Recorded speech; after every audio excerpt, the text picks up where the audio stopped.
بسم اللہ الرحمن الرحیم بسم اللہ الرحمن الرحیم الحمد للہ رب العالمین والصلاة والسلام علی رسولہ محمد وآلہ واصحابہ اجمعین اما بعد۔ درس نمبر 171۔ آج کے سبق کا عنوان ہے مطلق کو مقید کرنے اور نہ کرنے کے دلائل، حصہ پنجم۔ مشہور اختلاف ہے امام شافعی اور رحمۃ اللہ علیہ اور احناف کا۔ امام شافعی رحمۃ اللہ علیہ مطلق کو مقید پر محمول کرتے ہیں، احناف مطلق کو مقید پر محمول نہیں کرتے۔ اس سلسلے میں جو مذاہب تھے اور ان کے جو دلائل تھے پچھلے اسباق میں اس کا ذکر ہو چکا، اور آج کے سبق میں اس کے جو بقیہ حصہ ہے اس کا ذکر کرتے ہیں۔ احناف چونکہ مطلق کو مقید پر محمول نہیں کرتے، اس لیے آج کے سبق میں وہ اعتراضات ذکر کرتے ہیں جو احناف پر وارد ہوتے ہیں کہ تمہارا تو مسلک یہ ہے کہ تم مطلق کو مقید پر محمول نہیں کرتے، لیکن بعض جگہوں میں آپ نے بھی مطلق کو مقید پر محمول کیا ہے۔ تو ان اعتراضات کو ذکر کرتے ہیں اور ان کا جواب علامہ صدر الشریعہ رحمۃ اللہ دیتے ہیں۔ سب سے پہلے اعتراض یہ ہے کہ تم رقبہ کو اس کے ساتھ مقید کرتے ہو کہ وہ صحیح سالم ہو۔ تو فرماتے ہیں لا يقال انتم قیدتم الرقبة بالسلامة هذا اشکال اوردہ علینا فی المحصول وهو انکم قیدتم المطلق فی هذه المسألة فاجاب بقوله لأن المطلق لا يتناول ما كان ناقصا في كونه رقبة وهو فائت جنس المنفعة، وهذا ما قال علماؤنا المطلق ينصرف إلى الكامل، أي الكامل فيما يطلق عليه هذا الاسم، كالماء المطلق لا ينصرف إلى ماء الورد فلا يكون حمله على الكامل تقييدا۔ یہ اعتراض نہ کیا جائے کہ تم نے رقبہ کو سلامتی کے ساتھ مقید کیا ہے، یہ وہ اشکال ہے جو ہم پر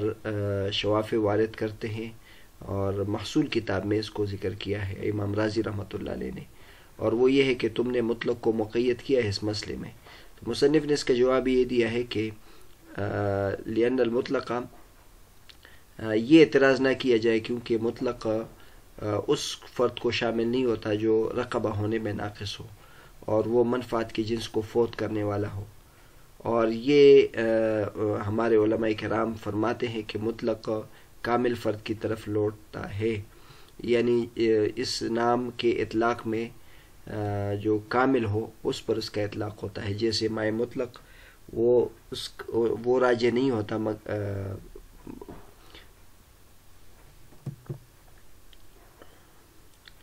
وہ پول کے جو پانی ہے اس کی طرف راجع نہیں ہوتا، لہذا اس کا کامل پر محمول کرنا یہ مقید نہیں ہو۔ یعنی شوافع کی طرف سے سب سے پہلے اعتراض یہ ہے کہ آپ لوگ بھی مقید کرتے ہو۔ قرآن مجید میں اللہ تبارک و تعالیٰ نے یمین کے مسئلے میں کہا ہے کہ تم غلام کو آزاد کرو، لیکن تم اس میں قید لگاتے ہو کہ وہ غلام آزاد نہیں کرنا جو بیمار ہو، جو کمزور ہو، بلکہ اس غلام کو آزاد کرنا ہے جو صحیح سالم ہو۔ اور یہ بات ہے کہ وہ غلام جو کسی کی خدمت نہیں کر سکتا اور جو بیمار ہے تو وہ آزاد کرنا جائز نہیں ہے، تو لہٰذا تم بھی تو رقبہ کو سلامتی کے ساتھ مقید کرتے ہو۔ تو اس کا جواب علامہ صدر الشریعہ رحمۃ اللہ یہ دیتے ہیں کہ یہاں ہم نے رقبہ کو مقید کیا ہی نہیں ہے، بلکہ جو بیمار ہے، جو خدمت نہیں کر سکتا، جس میں غلام ہونے کا جو فائدہ ہے وہ فوت ہے، اس پر رقبہ کا اطلاق ہی نہیں ہوتا۔ رقبہ تو کہتے ہیں اس کو جو طاقت اور قوت والا ہو، جو خدمت کر سکتا ہو۔ غلام لوگ اسی لیے خریدتے ہیں کہ وہ کام کرتے ہیں انسان کے، اور مشکل کام وہ انجام دیتا ہے۔ تو لہٰذا یہ ہم نے مقید کیا ہی نہیں ہے، بلکہ اس پر رقبہ کا اطلاق ہی نہیں ہوتا۔ رقبہ کہتے ہیں اس کو جس میں اس فائدے کا معنی موجود ہو، اور یہ بالفاظ دیگر ہم یہ کہتے ہیں کہ المطلق ینصرف الی الکامل، المطلق یطلق علی الفرد الکامل، فرد کامل پر اس کا اطلاق ہوتا ہے جس میں صرف لفظی معنی موجود ہو لیکن اس کی معنویت اس میں موجود نہ ہو۔ تو پھر اس پر اس کا اطلاق نہیں ہوتا. جیسے اللہ تبارک و تعالیٰ نے پانی کا ذکر کیا کہ پانی کے ساتھ آپ وضو کر سکتے ہیں، تو اب پانی مائع مطلق ہے، تو اب اس کا یہ مطلب نہیں ہے کہ جو گلاب کا پانی ہے، پھولوں کا پانی ہے، اس کے ساتھ بھی وضو کرنا ٹھیک ہے، عطر کے ساتھ نہیں، بلکہ مائع مطلق کا مطلب یہ ہے کہ وہ پانی ہو، اور اس کو پانی نہیں کہتے بلکہ اس کو گلاب کا پانی کہتے ہیں. لہذا یہ تقیید کے بعد میں سے نہیں ہوا، ہم نے اس کو مقید نہیں کیا ہے. دوسرا اعتراض وہ وارد کرتے ہیں، اس کا ہم جواب دیتے ہیں. ولا يقال انتم قيدتم قوله عليه الصلاة والسلام في 5 من الإبل زكاة بقوله في 5 من الإبل السائمة زكاة مع أنهما دخلا في السبب، والمذهب عندكم أن المطلق لا يحمل المقيد وإن اتحد الحادثة إذا دخلا على السبب كما في صدقة الفطر. اور یہ اعتراض بھی نہ کیا جائے کہ تم نے مقید کیا ہے نبی کریم صلی اللہ علیہ وسلم کے اس قول کو کہ 5 اونٹوں میں زکوٰۃ ہے، اس قول کے ساتھ 5 چرنے والے اونٹوں میں زکوٰۃ ہے، حالانکہ یہاں جو حکم ہے وہ سبب پہ داخل ہے، اور تمہارا مذہب یہ ہے کہ مطلق کو مقید پر محمول نہیں کیا جاتا اگر حادثہ ایک ہو جب یہ سبب پر داخل ہو، جیسے کہ صدقہ فطر میں. یہ دوسرا اعتراض ہے. دوسرا اعتراض یہ ہے کہ حضور صلی اللہ علیہ وسلم کا ایک ارشاد مطلق آیا ہے کہ 5 اونٹوں میں زکوٰۃ ہے، اور دوسرا ارشاد ہے فی 5 من الابل السائمۃ زکوٰۃ، 5 اونٹوں میں زکوٰۃ ہے جو اللہ تبارک و تعالیٰ کی زمین پر چرتے ہوں. لہٰذا اس سے یہ معلوم ہوا کہ ان اونٹوں میں زکوٰۃ نہیں ہے جو انسان اپنے خرچے سے اس کو پالتا ہو، جو خدائی زمین پر چرتے ہوں ان 5 اونٹوں میں زکوٰۃ ہے. تو احناف بھی یہی کہتے ہیں کہ ہر اونٹ میں زکوٰۃ نہیں ہے بلکہ ان اونٹوں میں زکوٰۃ ہے جو خدائی زمین پر چرتے ہوں. تو لہٰذا اگر تمہارے نزدیک مسئلہ یہ ہے کہ مطلق کو مطلق پر مقید کرنا چاہیے اور مطلق کو اپنے اطلاق پر چھوڑنا چاہیے اور مقید پر بھی عمل کرنا چاہیے، تو یہاں بھی آپ عمل کرو چاہیے تاکہ ان اونٹوں میں بھی زکوٰۃ ہوتا جس میں جو خدائی زمین پر چرتے ہیں، اور ان میں جو ذاتی زمین پر چرتے ہیں یا ذاتی خرچے پر چرتے ہیں، ان سب میں زکوٰۃ ہونا چاہیے. اور یہ تمہارا اور حالانکہ یہاں سبب پر داخل ہے، اور تمہارا مذہب یہ ہے کہ مطلق کو یہاں اس صورت میں مقید پر محمول نہیں کیا جائے گا، تو لہٰذا مقید نہیں کرنا چاہیے اور ہر صورت میں زکوٰۃ ہونا چاہیے. جیسے کہ صدقہ فطر میں تم کہتے ہو، صدقہ فطر میں یہ ہے کہ جو غلام جو بیٹا اور غلام مسلمان ہو اس کا بھی صدقہ فطر ادا کرو، اور جو بیٹا اور غلام مسلمان نہیں اس کا بھی صدقہ فطر ادا کرو. وہاں دونوں کا صدقہ فطر کو آپ واجب قرار دیتے ہو، تو یہاں بھی دونوں پر زکوٰۃ واجب ہونا چاہیے. یہاں اس کا جواب نہیں دیا ہے، بعد میں ان جو دوسرا اور تیسرا اعتراض ان سب کے جوابات بعد میں دی ہیں. اس کا جواب آگے آ جائے گا. جواب یہ ہے کہ یہاں ہم نے فی 5 من الابل زکوٰۃ کو مقید نہیں کیا ہے فی 5 من الابل السائمۃ زکوٰۃ کے ذریعے سے، بلکہ ایک اور حدیث ہے جس میں حضور صلی اللہ علیہ وسلم صراحتاً یہ بیان فرماتے ہیں کہ ان جانوروں میں زکوٰۃ نہیں ہے جو اپنے خرچے سے پلتے ہیں. لہٰذا یہ ہم نے اس حدیث کی وجہ سے مقید نہیں کیا ہے. اور احناف کا مسلک یہ ہے کہ اگر نفی کے بارے میں حکم شرعی واقع ہو تو پھر اس کو ہم لے جا سکتے ہیں. فی 5 من الابل السائمۃ کو ہم یہاں متعدی نہیں کرتے بلکہ ایک اور حدیث ہے جس کی وجہ سے ہم اس کو متعدی کرتے ہیں. اور اسی طرح یہ تیسرے اعتراض بھی اسی نوعیت کا ہے، اس کا جواب بھی یہی ہے. وقیدتم قوله تعالی واشهدوا اذا تبايعتم بقوله تعالی واشهدوا ذوي عدل منكم مع انهما في حادثتين قال الله تعالى فاذا بلغن اجلهن فامسكوهن بمعروف او فارقوهن بمعروف واشهدوا ذوي عدل منكم. اسی طرح تم نے مقید کیا ہے اللہ تبارک و تعالیٰ کا ارشاد کہ جب تم بے اور شراء کرو تو گواہ بناؤ، اس ارشاد کے ساتھ کہ تم آپس میں جو عادل ہے ان کو گواہ بناؤ. حالانکہ یہ دونوں الگ الگ حادثے میں ہیں. ایک بے سے متعلق ہے اور ایک طلاق سے متعلق ہے یا رجوع سے متعلق ہے. تو یہاں دو آیتیں ہیں. ایک میں اللہ تبارک و تعالیٰ فرماتے کہ جب تم بے شرا کرو تو گواہ بناؤ، اور ایک میں یہ ہے کہ طلاق اور یا رجوع کی صورت میں گواہ بناؤ. جب طلاق کی جگہ اللہ تبارک و تعالیٰ کہہ رہے تو وہاں عدل کا ذکر بھی ہے کہ جو گواہ بناؤ وہ عادل ہو،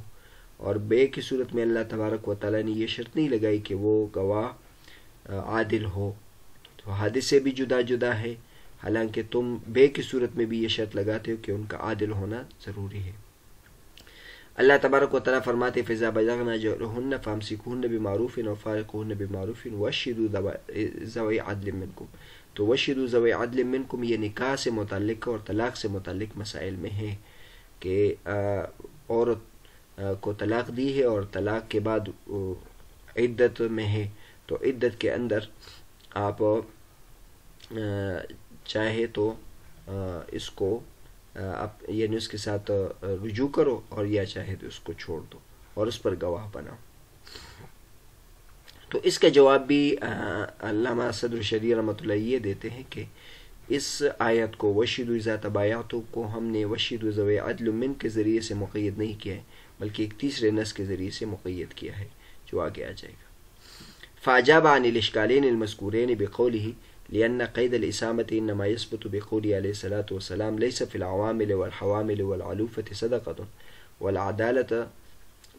بقوله تعالى ان جاءكم فاسق بنبأ فتبينوا ان تصيبوا قوما بجهالة. تو صدر شریعہ رحمۃ اللہ علیہ نے ان دو اشکالوں کا جواب اس کے ساتھ دیا کہ جو اسامت کی قید ہم لگاتے ہیں، یعنی خدائی زمین پر چرنے کی قید جو قید لگاتے ہیں، وہ حضور صلی اللہ علیہ وسلم کے اس ارشاد کی وجہ سے کہ ان جانوروں میں زکوٰۃ نہیں ہے جو کام کرتے ہیں، ان جانوروں میں زکوٰۃ نہیں ہے جو بوجھ اٹھاتے ہیں، اور ان جانوروں میں زکوٰۃ نہیں ہے جو اپنے خرچے پر پلتے ہوں. اور اسی طرح عدالت کی جو شرط ہم لگاتے ہیں وہ اللہ تبارک و تعالیٰ کے اس ارشاد کی وجہ سے کہ اگر تمہارے پاس کوئی فاسق خبر لے کر آئے تو تم اس کی تحقیق کرو، ایسا نہیں کہ تم کسی قوم کو نقصان پہنچاؤ لا علمی میں. تو بہرحال علامہ صدر الشریعہ رحمۃ اللہ فرماتے ہیں کہ جو اسامت کی قید ہم پہلی دلیل میں ہم لگاتے ہیں، اسامت کی قید کہ جو ابل ہے، جو اونٹ ہے، جو اپنے خرچے پر پلتے ہیں ان میں زکوٰۃ نہیں ہے. تو یہاں بھی حضور صلی اللہ علیہ وسلم فرماتے ہیں کہ جو ضرورت کے لیے جانور رکھے گئے ہوں، یعنی کام کاج کے لیے ہو، اسی طرح بوجھ اٹھانے کے لیے ہو، تو یہ تو ذاتی ضرورت کے لیے ہے، اس میں زکوٰۃ نہیں ہے. زکوٰۃ ان جانوروں میں ہوتا ہے جو آدمی نسل کشی کے لیے رکھتے ہیں، اور اس سے آدمی یعنی اس کی پرورش اس لیے کرتے ہیں کہ اس سے بچے پیدا کرے اور اس سے نسل آگے چلائے اور پھر ان کو بیچے، ان کو فروخت کرے. تو اس میں ان جانوروں میں زکوٰۃ ہے. جو کام کاج کے لیے ہو ان میں بھی زکوٰۃ نہیں ہے، اور وہ جو ذاتی خرچے پر ہو ان میں بھی زکوٰۃ نہیں ہے. تو ہم اس حدیث کی وجہ سے ہم نے اس کو مقید کیا ہے، اور یہ صریح ہے، یہ حکم شرعی ہے، لہٰذا یہ ہم وہاں متعدی کر سکتے ہیں. اور جو وشہدوا اذا تبایعتم میں ہم نے عدالت کی شرط لگائی ہے تو وہ اس آیت کی وجہ سے کہ اللہ تبارک و تعالیٰ فرماتے کہ اگر فاسق کوئی خبر لے کر آئے تو آپ ان کی بات کی تحقیق کرو اور ان کو قبول نہ کرو. تو اس کا مطلب یہ ہے کہ خبر قبول کرنے کے لیے ضروری ہے کہ وہ فاسق نہ ہو، وہ عادل ہو. تو بہرحال آج کا جو سبق تھا وہ مطلق کو مقید کرنے اور نہ کرنے کے دلائل سے متعلق یہ تفصیلی بحث تھی، اور یہ بحث یہاں مکمل ہو گئی. احناف کا مسلک یہ ہے کہ وہ مطلق کو مقید پر محمول نہیں کرتے، شوافع مطلق کو مقید پر محمول کرتے ہیں. اس کے تفصیلی دلائل پچھلے 5 اسباق میں گزر چکے. آج کا جو سبق تھا وہ اس حوالے سے تھا کہ احناف کا جو مسلک ہے کہ وہ مطلق کو مقید پر محمول نہیں کرتے، لیکن 3 ایسے مسائل شوافع ذکر کرتے ہیں جس میں انہوں نے مطلق کو مقید پر محمول کیا ہے. تو اس کے جوابات علامہ صدر الشریعہ رحمۃ اللہ نے دیے کہ ان مسائل میں ایسا معلوم ہوتا ہے کہ ہم مطلق کو مقید پر محمول کرتے ہیں، لیکن در حقیقت یہاں مطلق کو یا تو مطلق کو ہم مقید پر محمول ہی نہیں کرتے، جو پہلی مثال ہے کہ رقبوں کو سلامتی کے ساتھ مقید جو کرتے ہیں وہ سرے سے مقید ہے ہی نہیں. اور باقی جو 2 مثالیں ہیں اس میں واقعی ہم مطلق کو مقید پر محمول کرتے ہیں، لیکن وہ در حقیقت مطلق کو مقید پر محمول ہم قید کی وجہ سے نہیں کرتے، بلکہ ایک نص کی وجہ سے صراحتاً وہاں نص وارد ہوا ہے کہ اور وہ نفی کے بارے میں صریح ہے، تو لہٰذا اس کی وجہ سے ہم مقید کرتے ہیں، اور ایسی صورت میں تو پیچھے ہم نے بیان کر دیا کہ پھر آپ مقید کر سکتے ہیں۔ بسم اللہ الرحمن الرحیم، الحمد للہ رب العالمین، والصلاة والسلام علی رسولہ محمد وآلہ واصحابہ اجمعین، اما بعد۔ درس نمبر 172۔ آج کے سبق کا عنوان ہے مشترک کا حکم۔ خاص عام مشترک مؤول کا ذکر چل رہا تھا، اور اس سے پہلے عام کا تفصیل کے ساتھ ذکر ہو چکا۔ اب علامہ صدر شریعہ رحمۃ اللہ مشترک کا حکم بیان فرماتے ہیں۔ فصل حکم المشترک التأمل حیث حکم المشترک التأمل حتى يترجح أحد معانيه ولا يستعمل في أكثر من معنى واحد لا حقيقة لأنه لم يوضع للمجموع. اعلم أن الواضع لا يخلو إما أن وضع المشترك لكل واحد من المعنيين بدون الآخر، أو لكل واحد منهما مع الآخر للمجموع، أو لكل واحد منهما مطلقا، فإن كان الأول فلا يجوز أن يراد به أحدهما مع الآخر والثاني غير واقع، لأن الواضع لم يضعه للمجموع، وإلا لم يصح استعماله في أحدهما بدون الآخر بطريق الحقيقة، لكن هذا صحيح اتفاقا،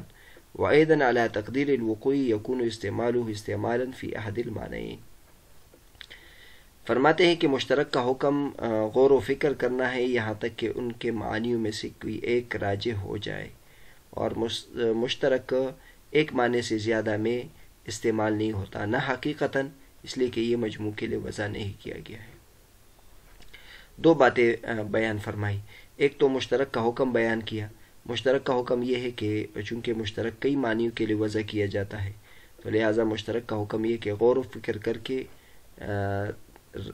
ان میں سے ایک معنی کو راجح قرار دیں گے، یعنی بیک وقت مشترک کئی معنی میں استعمال نہیں ہو سکتا، ان معنیوں میں سے کوئی ایک مراد ہوگا، لہٰذا ہم غور و فکر کریں گے، سیاق سباق کو دیکھ لیں گے، قرینے کو دیکھ لیں گے کہ یہاں کون سا معنی مراد ہے، اور وہ معنی مراد لیں گے۔ مثال گزر چکی تھی، جیسے لفظ عین ہے۔ لفظ عین جو ہے وہ سونے کے لیے بھی وضع ہے، لفظ عین آنکھ کے لیے بھی وضع ہے، لفظ عین سونے کے لیے بھی وضع ہے، اور سورج کے لیے بھی وضع ہے، تو ہم غور و فکر کر کے وہاں کوئی ایک معنی کو راجح قرار دیں گے۔ دوسرا جو اصول بیان کیا ہے مشترک سے متعلق، وہ یہ ہے کہ بیک وقت ایک معنی سے زیادہ میں استعمال نہیں ہوگا، نہ یہ حقیقتاً آپ اس طرح کر سکتے، نہ مجازاً کر سکتے ہیں۔ مجازاً کا ذکر آگے آ جائے گا۔ حقیقتاً کیوں نہیں کر سکتے؟ اس کی وجہ یہ ہے کہ یہ مجموع کے لیے وضع نہیں کیا گیا، تو یہ اس کا حقیقی معنی نہیں ہوا، بلکہ ہر ایک کے لیے علیحدہ علیحدہ طور پر وضع ہوا ہے، تو اگر کئی میں یہ استعمال ہو تو یہ پھر اس کا حقیقی معنی نہیں ہوا۔ آگے تفصیل بیان کرتے ہیں کہ واضح اب جو مشترک ہوتا ہے وہ کئی معنی کے لیے وضع ہوتا ہے، اب اس کی تین صورتیں بن سکتی ہے کہ اس کی وضع کئی چیزوں کے لیے کس طور پر ہے، تو وہ بیان فرماتے ہیں کہ واضح نے یا تو مشترک کو ان دونوں معنیوں میں سے ہر ایک کے لیے وضع کیا ہوگا دوسرے کے بغیر، یعنی ایک کے لیے وضع جب کر رہے تھے تو دوسرے پیش نظر نہیں تھا، پھر جب دوسرے کے لیے وضع کر رہے تھے تو پہلے پیش نظر نہیں تھا، یعنی ہر ایک کے لیے علیحدہ علیحدہ طور پر وضع کیا ہے، یا ان دونوں معنوں میں سے ہر ایک کے لیے وضع کیا گیا ہے دوسرے سمیت، یعنی اکٹھے دونوں کے لیے وضع کیا گیا ہے، یا ہر ایک کے لیے وضع کیا گیا ہے مطلقاً، اس سے بحث نہیں تھی کہ دوسرے کے لیے کیا گیا ہے یا دوسرا کے لیے نہیں کیا گیا۔ تو اگر کہتے ہیں کہ اگر پہلے معنی کے لیے وضع پہلا معنی مراد لے لے کہ یعنی ہر ایک کے لیے وضع کیا گیا دوسرے کے بغیر، فَإِنْ كَانَ فَلَا يَجُوزُ أَنْ يُرَادَ بِهِ أَحَدُهُمَا مَعَ الْآخَرِ، تو اب ایک کے ساتھ دوسرے کو مراد لینا یہ جائز نہیں ہوگا، کیونکہ وضع اس کی اس طرح ہے کہ ہر ایک کے لیے علیحدہ علیحدہ وضع کیا گیا ہے، تو اب دونوں کو اکٹھے کیسے مراد لیتے ہیں، اور اس کو حقیقتاً پھر محمول نہیں ہو جائے گا۔ اور دوسرا جو ہے وہ واقع نہیں ہے، یعنی اس طرح نہیں ہے کہ دونوں کے لیے اکٹھے طور پر وضع کیا گیا ہے، اس کو تو جو ہمارے مخالف ہے، جو یہ سمجھتے ہیں کہ مشترک کئی معنیوں کے لیے استعمال ہو سکتا ہے بیک وقت، وہ بھی یہ نہیں کہتے کہ وہ کہتے ہیں کہ ہر ایک کے لیے علیحدہ علیحدہ وضع کیا گیا ہے، لأن الواضع لم يضعه للمجموع، کیونکہ واضع نے اس کو مجموع کے لیے وضع نہیں کیا ہے، اور اگر یہ مجموع کے لیے وضع ہو جاتا تو پھر تو ایک کے بغیر دوسرے میں استعمال بھی درست نہ ہوتا بے طریقی حقیقت، کیونکہ جب اکٹھے وضع کیا گیا ہے تو پھر اکٹھے استعمال ہوگا تو تب حقیقت ہوگی. حالانکہ وہ حضرات بھی یہی کہتے ہیں کہ اگر یہ اکیلے اکیلے استعمال ہو تو یہ بھی حقیقت ہے، تو پھر یہ حقیقت نہیں ہوا. لیکن یہ بالاتفاق ہمارے اور آپ کے نزدیک صحیح ہے کہ اگر یہ ایک میں استعمال ہو تب بھی اس کو ہم حقیقت کہتے ہیں. تو اس کا مطلب یہی ہے کہ مجموع کے لیے وضع نہیں کیا گیا. وَأَيْضًا عَلَى تَقْدِيرِ الْوُقُوعِ، اور اگر اس طرح واقع بھی ہو جائے تو اس کا استعمال پھر دونوں معنیوں میں سے ایک میں ہوگا. اور آگے فرماتے وَإِنْ أُوجِدَ الْأَوَّلُ وَالثَّالِثُ ثَبَتَ الْمُدَّعَ، اور اگر پہلی بات کو یا تیسری بات کو مان لیا جائے تو اس سے ہمارا مدعا ثابت ہو جاتا ہے، اور وہ یہ ہے کہ مشترک کو ایک سے زیادہ معنی میں بیک وقت حقیقتاً استعمال نہیں کر سکتے. لأن الوضع تخصیص اللفظ بالمعنی، وضع کا معنی بیان کر رہے کہ وضع اس کو کہتے کہ کوئی لفظ ہم کسی معنی کے ساتھ خاص کریں. مثلا لفظ عین کو ہم نے خاص کر دیا ذہب کے ساتھ، لفظ عین کو ہم نے مقرر کر دیا کہ اس سے ہم آنکھ مراد لیتے ہیں. فكل وضع يوجب أن الإرادة باللفظ إلى هذا المعنى بالموضوع له، تو ہر وضع وہ اس بات کو ثابت کرتا ہے کہ اس لفظ کے ساتھ اس کو اس معنی کی طرف لانا یہ موضوع له ہوگا. ويوجب أن يكون هذا المعنى تمام المراد باللفظ، اور یہ بھی واجب کرتا ہے کہ یہ اس کا تمام معنی مراد ہے. یعنی لفظ عین کو ہم اگر آنکھ میں استعمال کریں تو اس سے دو باتیں ثابت ہوگی. ایک تو یہ ہے کہ یہ حقیقی معنی بھی ہے، دوسرا اس سے یہ معنی بھی ثابت ہوگا کہ یہ اس کا تمام معنی موضوع لہو ہے. یہ نہیں ہے کہ یہ معنی موضوع لہو کا جز ہے، یعنی لفظ عین کے اجزاء میں سے ایک آنکھ ہے اور ایک جو ہے سورج ہے اور ایک سونا ہے. حالانکہ اس طرح نہیں ہے، بلکہ ہر ایک تمام معنی موضوع لہو ہے. فاعتبار كل من الوضعين فاعتبار كل من الوضعين ينافي اعتبار الآخر، ان دونوں وضعوں میں سے ہر ایک کا اعتبار کرنا یہ دوسرے کو کے اعتبار کے منافی ہے. یعنی چونکہ جب ہر ایک پوری وضع ہے تو وہ یہ چاہتا ہے کہ دوسرے کو آپ نے مراد نہیں لینا. ومن عرف سبب وقوع الاشتراک لا يخفى عليه امتناع استعمال اللفظ في المعنيين، اور جو کہتے اشتراک کے وقوع کے سبب کو پہچان لے تو اس پر یہ بات مخفی نہیں ہے کہ لفظ کو دونوں معنوں میں استعمال کرنا کیوں ممتنع ہے. ان پر یہ بات ممتنع نہیں. مشترک ہوتا بھی اس طرح ہے، اسی لیے ہے کہ ایک لفظ کو ہم کبھی ایک معنی کے لیے وضع کر دیتے ہیں، کبھی دوسرے معنی کے لیے وضع کر دیتے ہیں. تو جو کہتے ہیں مشترک کا معنی سمجھے، مشترک کہتے ہی اسی کو ہے کہ دونوں اس لفظ کے لیے دونوں معنی برابر ہوتے ہیں، دونوں معنی میں اس کا استعمال. فقوله لأنه لم يوضع للمجموع إشارة إلى ما ذكرنا من أن المشترك إنما يصح استعماله في المعنيين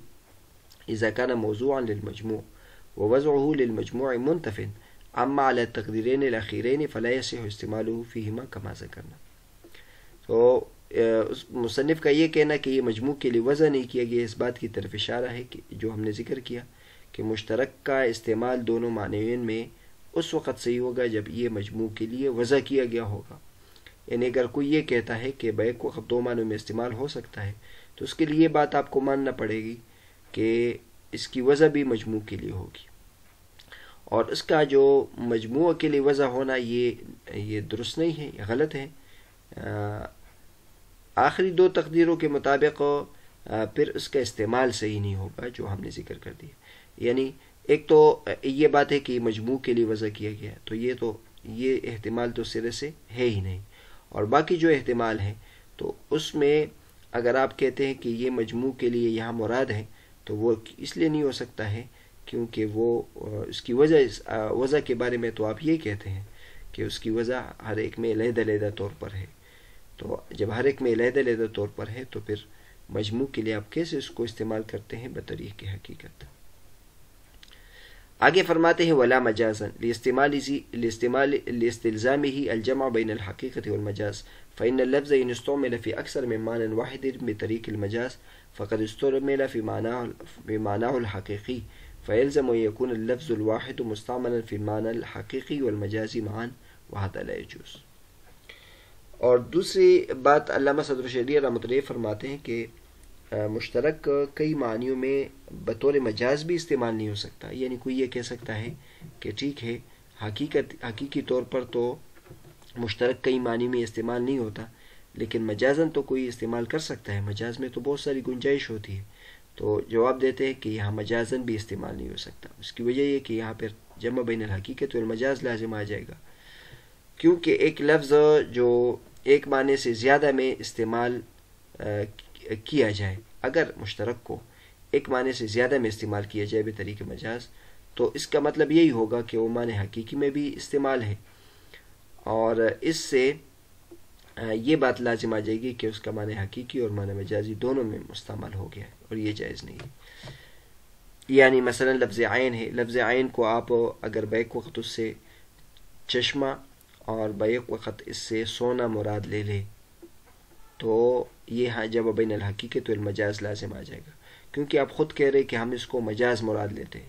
تو جب آپ اس کو مجاز مراد لیتے ہیں تو ایک تو مجاز اس میں ہوا، اور پھر یہ اپنے معنی حقیقی میں بھی استعمال ہے. یعنی سونا اس کا معنی حقیقی ہے، یا مثلا سورج اس کا معنی حقیقی معنی مراد ہے، تو گویا یہاں حقیقی معنی بھی ہے اس کا اور مجاز بھی ہے، تو یہاں جمع بین الحقیقت والمجاز لازم آ جائے گا. بہرحال آج کا جو ہمارا سبق ہے وہ مشترک کے حکم کے بارے میں ہے. مشترک اس کو کہتے ہیں کہ جو کئی معنی کے لیے وضع کیا گیا ہو علیحدہ علیحدہ طور پر. اس کی تعریف پیچھے گزر چکی. اور علامہ صدر شریعہ رحمۃ اللہ فرماتے ہیں کہ مشترک ایک معنی سے زیادہ میں بیک وقت استعمال نہیں ہوتا، اور اس کو نہ حقیقتاً استعمال کر سکتے اور نہ مجازاً استعمال کر سکتے ہیں. البتہ بعض حضرات کہتے ہیں کہ مشترک بیک وقت کئی معنی میں استعمال ہو سکتا ہے، اور مصنف رحمۃ اللہ علیہ نے اس کو تفصیل کے ساتھ رد کر دیا کہ یہ ہو نہیں سکتا، کیونکہ مشترک اس کو کہتے ہیں جو کئی معنی کے لیے استعمال ہو علیحدہ علیحدہ طور پر. تو آپ اگر کئی معنی میں اس کو استعمال کرتے ہیں تو یہ حقیقتاً اس لیے صحیح نہیں ہوگا کیونکہ اس کی وجہ اس طرح نہیں ہے، کیونکہ حقیقت کی تعریف اس طرح ہے کہ جو اپنے معنی موضوع لہو میں استعمال ہو. تو مشترک کی وجہ دو معنیوں کے لیے ہے لیکن علیحدہ علیحدہ، تو اب اگر اکٹھے آپ مراد لیں گے تو اس طرح یہ حقیقت پر عمل نہیں ہوگا. اور مجاز کی وجہ یہ ذکر کر دی کہ مجازاً بھی آپ اس کو اس طرح نہیں کہہ سکتے، کیونکہ مجاز میں پھر خرابی لازم آ جائے گی، اور وہ یہ کہ جمع بین الحقیقت والمجاز لازم آ جائے گا، اور جمع بین الحقیقت والمجاز درست نہیں ہے. جمع بین الحقیقت والمجاز اس طرح لازم آ جائے گا کیونکہ آپ نے خود اعتراف کیا کہ دونوں میں بطور مجاز ہے، اور ان دونوں میں سے ایک معنی اس کا حقیقی ہوگا یا دونوں معنی وہ حقیقی ہوں گے. تو حقیقی وضع کے اعتبار سے ہوئے، اور آپ کے یعنی مراد لینے سے مجاز بھی ہو گئے، تو اس طرح جمع بین الحقیقت والمجاز لازم آ جائے گا، اور جمع بین الحقیقت والمجاز جو ہے یہ جائز نہیں ہے. انشاءاللہ یہ مشترک کے بارے میں ابتدائی بحث تھی. مشترک کے بارے میں، مشترک کے حکم کے بارے میں مزید بحث آگے آ جائے گی، اور اگلے سبق میں وہ اعتراضات کریں گے، ایسے کئی استدلالات پیش کریں گے جس سے معلوم ہوتا ہے کہ مشترک کئی معنیوں میں اس بیک وقت استعمال ہے. تو علامہ صدر شریعہ رحمۃ اللہ اس کا تفصیل کے ساتھ جواب دیں گے.